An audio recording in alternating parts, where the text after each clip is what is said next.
Minister. Senator Leyonhjelm. Thank you, Chair.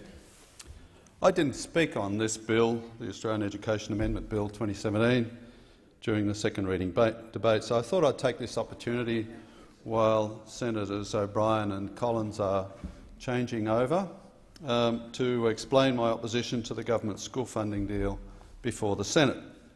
I will speak again in support of my amendment, but I think this initial explanation will be helpful.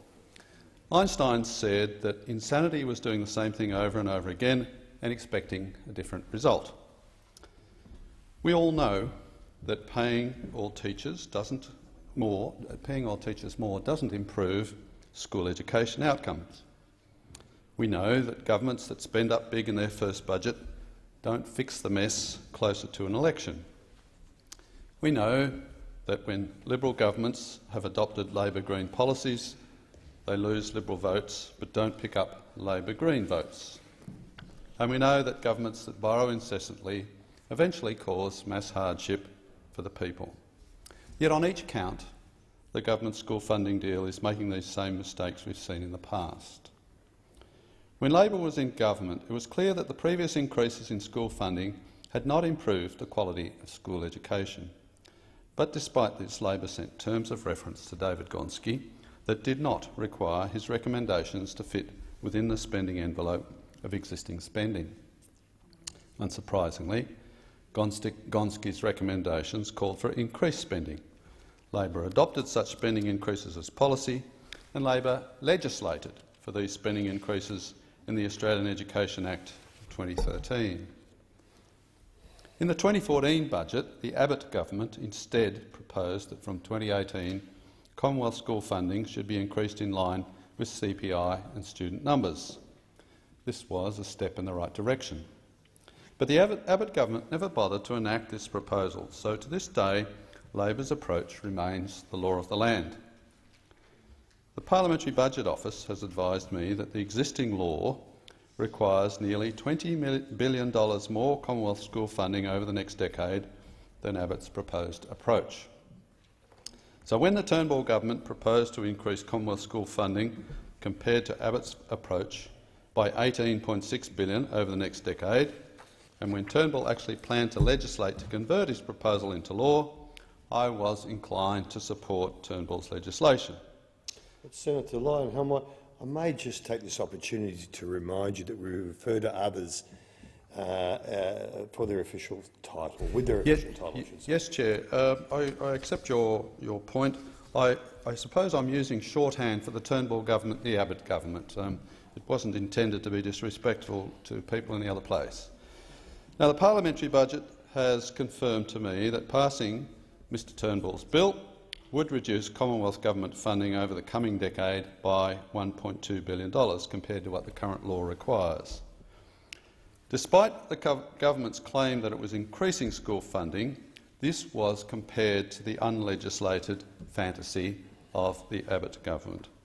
I knew that the government's bill was actually cutting school funding over the coming decade compared to what the current law requires, and that was fine by me. The government was also proposing to make small improvements in how funding is distributed, although in a perfect world the Commonwealth would provide no school funding. The states would fund students rather than schools, and funding would be properly means-tested, such that we could jettison the grab bag of duplicative, poorly designed loadings and capacity to contribute calculations of the current system. But yesterday the government changed.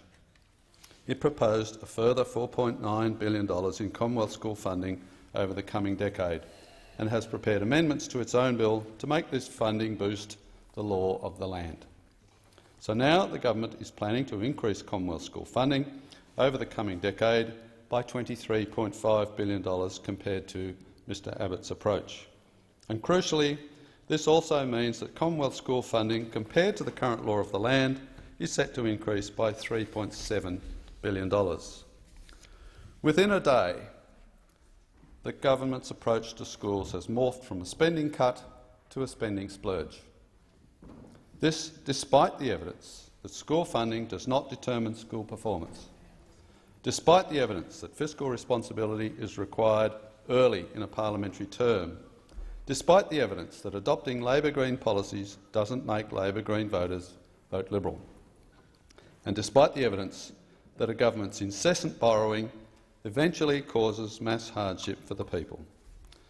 The irony is the consequences of this will fall on current school students. In order to pay current school teachers more, regardless of their performance, the government is burdening today's children with an ever greater debt. Might I remind senators that the government's net debt is $355 billion, and might I remind them that each year the government is adding to this debt by running budget deficits. We are spending money we do not have. We are falling into the very spiral of borrowing and debt that Senator Gashoui so clearly warned against in her maiden speech. How can you, in good conscience, agree to borrow even more money under this school funding deal? When confronted with a Senate with a dangerous addiction to borrowing and spending, the government should have been prepared to see its bill defeated, but its focus is on the political theatre of a winning vote, regardless of what that vote entails. It is principle-free governing, and it is ruinous for our nation. Senator Back.